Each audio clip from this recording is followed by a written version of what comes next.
दो महान संत प्रेमानंद और जगत गुरु रामभद्राचार्य दोनों हिंदू समाज में आदर्श माने जाते हैं, लेकिन कभी कभी आदर्शों के रास्ते टकराव में बदल जाते हैं और जब शब्द विवाद बन जाए तो एक नई कहानी शुरू होती है।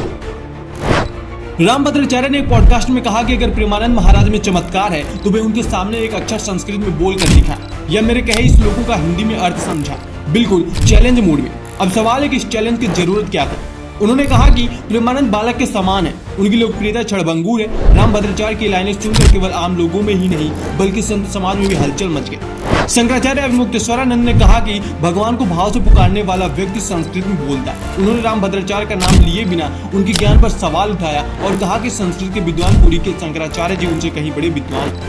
शंकराचार्य स्वामी अविमुक्तेश्वरानंद यही नहीं रुके, उन्होंने आगे कहा कि अगर प्रेमानंद दिन भर राधे राधे कृष्ण कृष्ण भजते हैं तो वह संस्कृत बोल रहे हैं।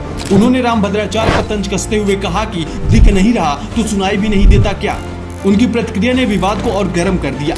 अयोध्या, उज्जैन जैसे प्रमुख स्थलों के संतों ने इस बयान की निंदा की। इन शब्दों को सनातन धर्म के मूल्यों के खिलाफ बताया, संयम की अपेक्षा की गई और कहा गया रामभद्राचार्य माफी मांगे।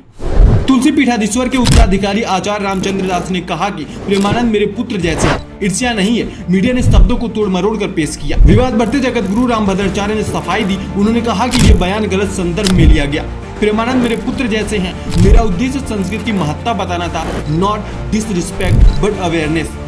मैं उनसे मिलूंगा, गले लगाऊंगा। अब सवाल है कि दोनों ही बड़े संत हैं और जानकार भी, फिर ऐसे शब्द कहने की जरूरत क्या थी जिसका अर्थ गलत निकला।